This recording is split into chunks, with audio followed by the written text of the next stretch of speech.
Hello ಎಲ್ಲರಿಗೂ ನಮಸ್ಕಾರ. Welcome back to my channel. ನಾನು ನಿಮ್ಮ ಪ್ರೀತಿಯ ಭವ್ಯ. ಎಲ್ಲರೂ ಹೇಗಿದ್ದೀರಾ? ಎಲ್ಲರೂ ಚೆನ್ನಾಗಿದ್ದೀರಾ ಅಂತ ಅನ್ಕೊಳ್ತಾ ಇದ್ದೀನಿ. ನಾನು ಕೂಡ ತುಂಬಾನೇ ಚೆನ್ನಾಗಿದ್ದೀನಿ.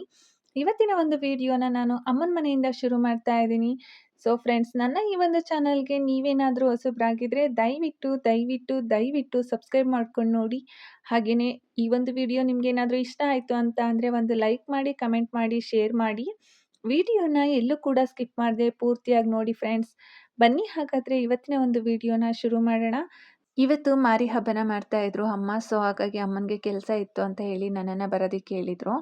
ಸೊ ಇನ್ನು ನಾನು ಮನೇಲೇ ಇರ್ತೀನಿ ಅಲ್ವಾ, ಹಾಗಾಗಿ ಬಂದಿದ್ದೀನಿ. ಇಲ್ಲಿ ಕೆಲಸ ಎಲ್ಲ ಮಾಡಿಬಿಟ್ಟು ಸೊ ಅಮ್ಮ ಕೆಲಸದಿಂದ ಬರೋ ಅಷ್ಟರೊಳಗಡೆ ಅಡುಗೆ ಎಲ್ಲ ಮಾಡಿದ್ರೆ ಸರಿ ಹೋಗುತ್ತೆ ಅಂತ ಹೇಳಿಬಿಟ್ಟು, ಇನ್ನು ಅಪ್ಪ ಬಂದರೆ ಕಳಸನ ಬಿಟ್ಟು ಬರ್ತಾರೆ. ಇನ್ನು ಅಮ್ಮ ಹೆಂಗಿದ್ರು ಬರೋದು 10:30 ಆಗುತ್ತೆ.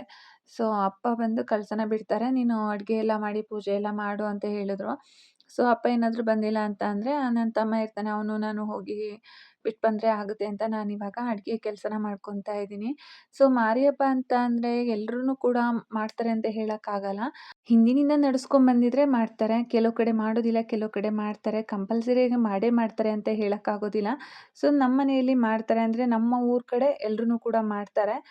ಈ ಮಾರಿ ಹಬ್ಬಕ್ಕೆ ಏನು ಸ್ಪೆಷಲ್ಲು ಅಂತ ಅಂದರೆ ಹುರಕ್ಕಿ ಟಮಟನ ಮಾಡಿ, ಸೊ 3 ಥರದ ಹಣ್ಣುಗಳನ್ನ ಹಾಕಿ ಸಾಂಬಾರನ್ನ ಮಾಡಿ, ಮಾರಿ ಹೂವನ್ನ ತಂದು, ಬೇವಿನ ಸೊಪ್ಪನ್ನ ತಂದು ಮಾಡಿರೋ ಅಂಥದ್ದನ್ನ ದೇವ್ರ ಮುಂದೆ ಇಟ್ಟು ಪೂಜೆ ಮಾಡೋ ಅಂಥದ್ದು. ಅಂದರೆ ಕಳಸನ ಪೂಜೆ ಅದ್ರ ಮುಂದೆ ಇಟ್ಟು ಪೂಜೆನ ಮಾಡುವಂಥದ್ದು. ಸೊ ಇವಾಗ ನಾನಿಲ್ಲಿ 3 ಥರದ ಕಾಳು ಅಂದರೆ ಅವರೆಕಾಳು, ಕಡಲೆಕಾಳು ಮತ್ತು ಹುಳ್ಳಿಕಾಳು, ಈ 3 ಕಾಳುಗಳನ್ನು ಕೂಡ ಆರಿಸಿ, ಅಂದರೆ ಕಲ್ಲಿರುತ್ತೆ ಅಂತ ಹೇಳ್ಬಿಟ್ಟು ಅದನ್ನು ಆರಿಸಿ ಇವಾಗ ನಾನು ಬೇಯೋದಕ್ಕೆ ಇಡ್ತಾ ಇದ್ದೀನಿ. ಹಣ್ಣುಗಳಾಗಿರೋದ್ರಿಂದ ಬೇಗ ಬೇಯೋದಿಲ್ಲ. ಸೊ ಹಾಗಾಗಿ ಒಂದು 3ರಿಂದ 4 ವಿಷಲ್ ಹಾಕಿಸ್ಕೊಂಡ್ರೆ ಸಾಕಾಗುತ್ತೆ. ಒಂದೊಂದು ಸಲ ಅದು ಬೇಯೋದಿಲ್ಲ, ಹಾಗಾಗಿ ಇನ್ನೊಂದೆರಡು ವಿಷಲ್ ಜಾಸ್ತಿ ಹಾಕಿಸ್ಕೊಂಡ್ರೂ ಕೂಡ ನಡೆಯುತ್ತೆ. ನಾನಿಲ್ಲಿ 3 ಥರದ ಕಾಳನ್ನು ಕೂಡ ಕುಕ್ಕರ್ಗೆ ಹಾಕಿ ಚೆನ್ನಾಗಿ ತೊಳೆದು ಅದನ್ನು ಬೇಯೋದಕ್ಕೆ ಅಂತ ಇಡ್ತಾ ಇದ್ದೀನಿ. ಸೊ ಅದನ್ನು ಬೇಯಿಸ್ಕೊಂಡು ಆಮೇಲೆ ಸಾಂಬಾರನ್ನ ಮಾಡಿಕೊಂಡ್ರೆ ಆಗುತ್ತೆ ಅಂತ. ಅಂದರೆ ಬಸ್ಸಾಂಬಾರನ್ನ ಮಾಡಬೇಕು. 3 ಥರದ ಕಾಳನ್ನು ಬೇಯಿಸಿ, ನಾವು ಮಾಮೂಲಿ ಬಸ್ಸಾಂಬಾರು ಹೇಗೆ ಮಾಡ್ತೀವಿ ಆ ರಸನ ತೆಗೆದು ಆ ಖಾರನ ರುಬ್ಬಿ ಯಾವ ಥರ ಬಸ್ಸಾಂಬಾರನ್ನ ಮಾಡ್ತೀವಿ, ಸೊ ಇದನ್ನು ಕೂಡ ಅದೇ ಥರ ಮಾಡುವಂಥದ್ದು. ಇನ್ನು ಉರಕ್ಕಿ ಟಮಟ. ಸೊ ಉರಕ್ಕಿ ಟಮಟ ತುಂಬಾ ಚೆನ್ನಾಗಿರುತ್ತೆ. ಕಳ್ಳ ಟಮಟನ ಕಟ್ಟಿದ್ವಿ ಅಂತ ಅಂದರೆ ಒಂದು 6 ತಿಂಗಳಾದ್ರೂ ಇಟ್ಕೊಂಡು ತಿನ್ಬೋದು, ಹಾಳಾಗೋದಿಲ್ಲ. ತುಂಬಾ ಚೆನ್ನಾಗಿರುತ್ತೆ. ನಾವು ಸ್ಕೂಲ್ಗೆ ಹೋಗುವಾಗೆಲ್ಲ ನಮ್ಮ ಅಜ್ಜಿ ಮತ್ತು ನಮ್ಮಮ್ಮ ಮಾಡ್ತಾಯಿದ್ರು. ನಮ್ಮಮ್ಮ ಮಾಡಿರೋದಕ್ಕಿಂತ ನಮ್ಮ ಅಜ್ಜಿ ಮಾಡ್ತಾ ಇದ್ದಂಥ ಟಮಟನ ನಾವು ತುಂಬಾ ಇಷ್ಟಪಡ್ತಾ ಇದ್ವಿ. ಸೊ ನಾವು ಸ್ಕೂಲ್ಗೆಲ್ಲ ತಗೊಂಡೋಗಿ ಇಟ್ಕೊಂಡು ತಿಂತಾ ಇದ್ವಿ.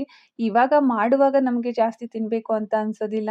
ಸ್ವಲ್ಪ ದಿನ ಆದಮೇಲೆ ಆ ಉರಕ್ಕಿ ಟಮಟನ ಕೊಟ್ಟರು ಅಂತ ಅಂದರೆ ಇನ್ನೂ ಒಂದೆರಡು ತಿನ್ನಬೇಕು ಅಂತ ಅನಿಸುತ್ತೆ. ಸೊ ಆ ಥರ ಆಸೆ ಆಗುತ್ತೆ. ಹಿಂದೆಲ್ಲ ಒಂದು 2ರಿಂದ 3 ಸೇರ ಅಕ್ಕಿನ ಹುರಿದು ಬಿಡಿಸಿ ಟಮಟನ ಮಾಡ್ತಾಯಿದ್ರು. ಇವಾಗೆಲ್ಲ ಅಷ್ಟೊಂದೆಲ್ಲ ಮಾಡೋದಿಲ್ಲ. ಹೋದ ಸಲ 1 ಸೇರೋಷ್ಟು ಟಮಟನ ಮಾಡಿದ್ವಿ. ಸೊ ನಾನು ಕೂಡ ಇದ್ದೆ ಹೋದ ವರ್ಷ. ಈ ವರ್ಷ 1 ಸೇರೋಷ್ಟು ಮಾತ್ರ ಅಮ್ಮ ಮಿಲ್ ಮಾಡಿಸಿದ್ದಾರೆ, ಜಾಸ್ತಿ ಬೇಡ ಅಂತ ಹೇಳಿ. ಇನ್ನು ಟಮಟ ಮಾಡಿದ್ರು ಅಂತ ಅಂದರೆ ಅಮ್ಮವ್ರು ಒಂದು 4 ಇಟ್ಕೊತಾರೆ, ನನಗೆ ಮತ್ತು ನನ್ನ ತಂಗಿಗೆ ಕೊಡ್ತಾರೆ. ಇನ್ನು ಅವ್ರ ಕೆಲಸದವ್ರು ಯಾರಾದ್ರೂ ಕೇಳಿದ್ರೆ ಅಲ್ಲಿಗೆ ತಗೊಂಡೋಗುತ್ತೆ. ಸೊ ಅಲ್ಲಿಗೆ ಸಾಕಾಗಿ ಹೋಗ್ಬಿಡುತ್ತೆ. ಇವಾಗೆಲ್ಲ ಇಟ್ಟು ತಿನ್ನೋದು ತುಂಬಾ ಕಡಿಮೆ ಆಗಿದೆ. ಬಟ್ ನನಗೆ ಕೊಟ್ಟಿರೋ ಅಂಥದ್ದನ್ನೇ ಇಟ್ಬಿಟ್ಟೇ ತಿನ್ನೋದು ನಾನು. ಹಾಳಾಗೋದಿಲ್ಲ. ಅದು ಹುರಕ್ಕಿ ಟಮಟನ ಎಷ್ಟು ದಿನ ಇಟ್ಕೊಂಡ್ರೂ ಕೂಡ ಹಾಳಾಗೋದಿಲ್ಲ. ಯಾಕೆ ಅಂದರೆ ಅಕ್ಕಿನ ಚೆನ್ನಾಗಿ ತೊಳೆದು ಒಣಗಿಸಿ ಹುರಿದು ಬಿಡಿಸಿರ್ತೀವಿ ಅಲ್ವಾ, ಸೊ ಹಾಗಾಗಿ ಹಾಳಾಗೋದಿಲ್ಲ. ಇನ್ನು ನಾನಿಲ್ಲಿ ಸಾಂಬಾರಿಗೆ ರೆಡಿ ಮಾಡ್ಕೊಳ್ತಾ ಇದ್ದೀನಿ. ಸೊ ನಾನು ಯಾವಾಗ್ಲೂ ಬಸ್ಸಾಂಬಾರನ್ನ ಮಾಡೋದಾದರೆ 2 ರೀತಿ ಮಾಡ್ಬೋದು. ಸೊ ನಾನು ಜಾಸ್ತಿ ಮಾಡೋವಂಥದ್ದು ಈ ರೀತಿ ಈರುಳ್ಳಿ ಮತ್ತು ಬೆಳ್ಳುಳ್ಳಿ ಎಲ್ಲ ಹುರಿದುಬಿಟ್ಟು ಮಾಡ್ತೀನಿ. ತುಂಬಾ ಚೆನ್ನಾಗಿರುತ್ತೆ. ಸೊ ಹಿಂದೆ ಮಾಡ್ತಾಯಿದ್ರು, ಒಲೆಯಲ್ಲಿ ಈರುಳ್ಳಿ ಬೆಳ್ಳುಳ್ಳಿನ ಸುಟ್ಟು ಬಸ್ಸಾಂಬಾರನ್ನ ಮಾಡ್ತಾಯಿದ್ರು. ಸೊ ಆ ಒಂದು ಟೇಸ್ಟ್ ಕೊಡುತ್ತೆ. ಸೊ ಹಾಗಾಗಿ ನಾನು ಈ ರೀತಿ ಹುರಿದು ಮಾಡ್ಕೊಳ್ತೀನಿ. ಇನ್ನೊಂದು ರೀತಿ ಬಸ್ಸಾಂಬಾರು ಮಾಡೋದು ಹೇಗಪ್ಪ ಅಂತ ಅಂದರೆ, ನಾವು ಸೊಪ್ಪು ಕಾಳು ಬೇಯಿಸ್ತೀವಲ್ವ, ಅದರೊಳಗಡೆಗೇನೆ ಹಸಿಮೆಣ್ಸಿನ್ಕಾಯಿ, ಬೆಳ್ಳುಳ್ಳಿ, ಈರುಳ್ಳಿ ಎಲ್ಲ ಬೇಯೋದಕ್ಕೆ ಹಾಕ್ತೀವಿ. ಮತ್ತು ಇನ್ನು ಕಾಳುಗಳು ಬಸ್ಸಾಂಬಾರು ಮಾಡ್ತೀವಿ ಅಂದ್ರೂ ಕೂಡ ಅದರೊಳಗಡೆನೆ ಬೇಯಕ್ಕೆ ಹಾಕ್ಬಿಡ್ತೀವಿ. ಸೊ ಅದೊಂಥರ ಟೇಸ್ಟ್ ಕೊಡುತ್ತೆ. ಈ ರೀತಿ ಮಾಡ್ಕೊಳ್ಳೋದಿದೆಯಲ್ಲ ತುಂಬಾ ರುಚಿಯಾಗಿರುತ್ತೆ. ಸೊ ನಾನು ಮಾಡೋ ಬಸ್ಸಾಂಬಾರು ನಿಜವಾಗ್ಲೂ ನನಗೆ ಅಂತ ಅಲ್ಲ, ಯಾರೇ ಊಟ ಮಾಡಿದ್ರೂ ಕೂಡ ಅಷ್ಟೇ ಚೆನ್ನಾಗಿದೆ ಅಂತಲೇ ಹೇಳ್ತಾರೆ. ಸೊ ನೀವೊಮ್ಮೆ ಈ ಥರ ಮಾಡಿ ನೋಡಿ. ನನ್ನ ಈ ಒಂದು ಚಾನಲಲ್ಲಿ ಆಲ್ರೆಡಿ ಬಸ್ಸಾಂಬಾರನ್ನ ಮಾಡೋದು ಹೇಗೆ ಅನ್ನೋಂಥದ್ದನ್ನು ಕೂಡ ನಾನು ಶೇರ್ ಮಾಡಿದ್ದೀನಿ. ಸೊ ಇಂಟ್ರೆಸ್ಟ್ ಏನಾದರೂ ಇತ್ತು ಅಂತ ಅಂದರೆ ಡಿಸ್ಕ್ರಿಪ್ಷನಲ್ಲಿ ಆ ಒಂದು ಲಿಂಕನ್ನು ಹಾಕಿರ್ತೀನಿ, ಚೆಕ್ ಮಾಡ್ಬೋದು. ಈರುಳ್ಳಿ, ಬೆಳ್ಳುಳ್ಳಿ ಎಲ್ಲದನ್ನು ಕೂಡ ಸುಟ್ಟು ರೆಡಿ ಮಾಡಿ ಇಟ್ಟಿದ್ದೀನಿ. ಇನ್ನು ಕಾಳುಗಳು ತುಂಬಾ ಬಿಸಿ ಇತ್ತು. ಸೊ ಅದು ಬಿಸಿ ಕಡಿಮೆ ಆಗಲಿ ಅಂತ ಒಂದು ತಟ್ಟೆಗೆ ಹಾಕಿಟ್ಬಿಟ್ಟು ಇನ್ನು ಒಗ್ಗರಣೆಗೆಲ್ಲ ರೆಡಿ ಮಾಡ್ಕೊಳ್ತಾ ಇದ್ದೀನಿ. ಸಾಂಬಾರು ಒಗ್ಗರಣೆಗೆ ಬೆಳ್ಳುಳ್ಳಿ ಮತ್ತು ಒಣಮೆಣ್ಸಿನ್ಕಾಯಿ, ಕರಿಬೇವಿನ ಸೊಪ್ಪು ಇಷ್ಟೇ ಹಾಕೋದು, ಮತ್ತು ಸಾಸಿವೆ. ಇದಿಷ್ಟನ್ನೇ ಹಾಕುವಂಥದ್ದು. ನಾನಿವಾಗ ರೆಡಿ ಮಾಡ್ತಾ ಇರೋದು ಕಾಳು ಒಗ್ಗರಣೆಗೆ. ಸೊ ಕಾಳು ಒಗ್ಗರಣೆ ಮಾತ್ರ ತುಂಬಾನೇ ಚೆನ್ನಾಗಿರುತ್ತೆ. ಈ ಮಾರಿ ಹಬ್ಬದಲ್ಲಿ ಕಾಳು ಒಗ್ಗರಣೆ ಮಾಡ್ಕೊಂಡು ತಿಂತಾ ಇದ್ರೆ ವಾವ್! ತುಂಬಾನೇ ಚೆನ್ನಾಗಿರುತ್ತೆ. ಇನ್ನು ಈರುಳ್ಳಿ ಕುಯ್ತಾ ಕುಯ್ತಾ ಅಳ್ತಾ ಇದ್ದೀನಿ. ಸೊ ನನ್ನ ಮಗಳು ಬಂದು ನಮ್ಮಮ್ಮ ಯಾಕೆ ಅಳ್ತಿದೆ ಅಂತ ಬಂದು ನೋಡಿದ್ರೆ, ಈರುಳ್ಳಿ ಕುಯ್ತಾ ಇರೋದಕ್ಕೆ ಅಳ್ತಿದೆ ಅಂತ. ಅವಳು ಸುಮ್ಮನೆ ಹಾಗೆ ಹೋಗ್ಬಿಟ್ಲು. ಇನ್ನು ಊಟ ತಿನ್ನಿಸ್ಬಿಟ್ಟು ಅವಳನ್ನ ಆಟ ಆಡಲಿ ಅಂತ ಬಿಟ್ಟಿದ್ದೆ ಹಾಗೇನೆ. ಸೊ ಊಟ ತಿನ್ನಿಸೋದಕ್ಕೇನೆ ತುಂಬಾನೇ ಟೈಮ್ ಹಿಡಿಯುತ್ತೆ ಅವಳಿಗೆ. ಸೊ ಗೊತ್ತಿಲ್ಲ ಅವಳು ಯಾವಾಗ ನಾನು ಊಟ ತಿಂತೀನಿ ಅಂತ ಹೇಳ್ಬಿಟ್ಟು ಹಾಕಿಸ್ಕೊಂಡು ಊಟ ಮಾಡ್ತಾಳೆ ಅಂತ ಹೇಳ್ತಾಳೆ. ಆ ಒಂದು ದಿನಕ್ಕೋಸ್ಕರ ನಾನು ಕಾಯ್ತಾ ಇದ್ದೀನಿ. ಇನ್ನು ಗೊಂಬೆನ ಮಲಗಿಸ್ಬಿಟ್ಟು ನಾನು ಕೆಲಸನ ಮಾಡ್ಕೊಳ್ಳೋಣ ಅಂತ ಅನ್ಕೊಂಡೆ. ಸೊ ಎಷ್ಟು ಸಲ ಟ್ರೈ ಮಾಡಿದ್ರು ಅವಳು ಮಲಗಲೇ ಇಲ್ಲ. ಟಿವಿ ನೋಡ್ತಾ ನೋಡ್ತಾ ಯಾಕೋ ನಿದ್ದೆ ಬಂದಂಗಾಯ್ತು ಅಂತ ಅನ್ಸುತ್ತೆ. ಸೊ ಬಂದ್ಲು ಕಣ್ಣುಸ್ತಾ ಮಲಗ್ಸೋಣ ಅಂತ ಹೇಳ್ಬಿಟ್ಟು ತೊಡೆ ಮೇಲೆ ಹಾಕ್ಕೊಂಡು ಮಲಗ್ಸೋಣ ಅಂತ ಹೋದ್ರೆ ಮಲ್ಕೊಳ್ಳೇ ಇಲ್ಲ ಅಂತೂ ಕೂಡ. ಸೊ ಮಕ್ಳುಗಳೇ ಹೀಗೆ ಅಂತ ಅನ್ಸುತ್ತೆ. ಅದರಲ್ಲೂ ನಮ್ಮ ಅಮ್ಮನ ಮನೆಗೆ ಹೋದ್ವಿ ಅಂತಂದ್ರೆ ಅವಳಿಗೆ ಫುಲ್ ಹ್ಯಾಪಿ. ಮಕ್ಕಳೇ ಹಾಗೆ ಅಂತ ಅನ್ಸುತ್ತೆ. ನಮ್ಮನೆಗಿನ್ನ ಅಜ್ಜಿ ಮನೆಗೆ ಹೋದ್ರು ಅಂತಂದ್ರೆ ಅವ್ರನ್ನ ಹಿಡಿಯೋದಕ್ಕೆ ಆಗೋದಿಲ್ಲ. ಮಲಗ್ಸೋಣ ಅಂತ ನೋಡಿದೆ ಮಲಗಲಿಲ್ಲ. ಸೊ ಆಟ ಆಡ್ತೀನಿ ಅಂತ ಹೇಳಿಬಿಟ್ಟು ಹೋದ್ಲು. ಇನ್ನು ಒಗ್ಗರಣೆಗೆ ಅಂತ ಹೆಚ್ಚಿರೋವಂಥದ್ದನ್ನೆಲ್ಲ ತೆಗೆದಿಟ್ಕೊಂಡು ಸಾಂಬಾರಿಗೆ ರೆಡಿ ಮಾಡೋಣ ಅಂತ ನೋಡಿದೆ. ಇನ್ನು ಕಾಳು ಬಿಸಿ ಆರಿರಲಿಲ್ಲ. ಅಷ್ಟರೊಳಗಡೆ ಟೊಮ್ಟಕ್ಕೆ ರೆಡಿ ಮಾಡ್ಕೊಳ್ಳೋಣ ಅಂತ ಹೇಳಿಬಿಟ್ಟು ಬೆಲ್ಲನ ಪಾಕ ತೆಗೆಯೋದಕ್ಕೆ ಅಂತ ಹಾಕ್ತಾ ಇದ್ದೀನಿ. ಸೊ 1 ವರ್ಷ ಆಗೋಗಿತ್ತು ಈ ಟೊಮ್ಟನ ಮಾಡಿ. ನನಗೆ ಮರ್ತೇ ಹೋಗಿತ್ತು ಹೇಗೆ ಮಾಡೋದು ಅಂತ. ಅಮ್ಮನಿಗೆ ಫೋನ್ ಮಾಡಿಕೊಂಡು ಕೇಳಿಕೊಂಡು ಮಾಡ್ತಾ ಇದ್ದೀನಿ. ಸೊ ಇನ್ನು 1 ಕೆಜಿ ಬೆಲ್ಲ ನಾನಿಲ್ಲಿ ಪಾಕಕ್ಕೆ ಅಂತ ಇಡ್ತಾ ಇರೋದು. 1 ಸೇರು ಅಕ್ಕಿಗೆ 1 ಕೆಜಿ ಬೆಲ್ಲ ಬೇಕಾಗೇ ಆಗುತ್ತೆ. ಇವಾಗ ಸ್ವೀಟ್ ಇಲ್ಲ ಅಂತಂದರೆ ತಿನ್ನೋಕ್ಕಾಗೋದಿಲ್ಲ. ಇನ್ನು ಸಣ್ಣ ಉರಿಯಲ್ಲಿ ಪಾಕ ಬರಲಿ ಅಂತ ಇಟ್ಟಿದೆ. ಇನ್ನು ಸಾಂಬಾರು ಒಗ್ಗರಣೆನ ಮಾಡ್ಕೊಳ್ತಾ ಇದ್ದೀನಿ ನಾನಿಲ್ಲಿ. ಇನ್ನು ಕರೆಂಟ್ ಹೋದರೆ ಸಾಂಬಾರೆಲ್ಲ ಮಾಡೋದಕ್ಕೆ ಪ್ರಾಬ್ಲಮ್ ಆಗುತ್ತೆ ಅಂತ ಖಾರನ ರುಬ್ಕೊಂಡು ನಾನಿಲ್ಲಿ ಸಾಂಬಾರು ಒಗ್ಗರಣೆಯನ್ನ ಮಾಡ್ಕೊಳ್ತಾ ಇದ್ದೀನಿ. ಇನ್ನು ಒಗ್ಗರಣೆಗೆ ಸಾಸಿವೆ, ಒಣಮೆಣಸಿನ್ಕಾಯಿ, ಬೆಳ್ಳುಳ್ಳಿ, ಕರಿಬೇವಿನ ಸೊಪ್ಪು ಇಷ್ಟ ಇತ್ತು ಅಂತ ಅಂದರೆ ಸ್ವಲ್ಪ ತೆಂಗಿನಕಾಯಿ ತುರಿನೂ ಕೂಡ ಹಾಕ್ಬೋದು ಒಗ್ಗರಣೆಗೆ. ತುಂಬನೇ ಚೆನ್ನಾಗಿರುತ್ತೆ. ಅಂದರೆ ತೆಂಗಿನಕಾಯಿ ತುರಿ ಕೆಲವೊಬ್ಬೊಬ್ರಿಗೆ ಇಷ್ಟ ಆಗುತ್ತೆ, ಕೆಲವೊಬ್ಬರಿಗೆ ಇಷ್ಟ ಆಗೋದಿಲ್ಲ. ಸೊ ಅದಕ್ಕೆ ನಾನು ಇಲ್ಲಿ ನಮ್ಮ ಅಪ್ಪನಿಗೆ ತೆಂಗಿನಕಾಯಿ ತುರಿ ಹಾಕಿದ್ರೆ ಇಷ್ಟ ಆಗೋದಿಲ್ಲ. ಹಾಗಾಗಿ ತೆಂಗಿನಕಾಯಿ ತುರಿನ ಸ್ಕಿಪ್ ಮಾಡಿ ಇದಿಷ್ಟನ್ನು ಮಾತ್ರ ಒಗ್ಗರಣೆ ಮಾಡಿಕೊಂಡು ನಾನಿಲ್ಲಿ ಸಾಂಬಾರನ್ನ ಮಾಡ್ತಾಯಿದ್ದೀನಿ. ಒಣ ಕಾಳುಗಳಲ್ಲಿ ಬಸ್ಸಾಂಬಾರನ್ನ ಮಾಡುವಾಗ ಪುಳ್ಳುಗೆ ಹುಳಿನ ಬಿಟ್ವಿ ಅಂತ ಅಂದರೆ ತುಂಬನೇ ಚೆನ್ನಾಗಿರುತ್ತೆ. ಸೊ ಸ್ವಲ್ಪ ಲೈಟಾಗಿ ಖಾರ ಇರಬೇಕು, ಹುಳಿ ಇರಬೇಕು.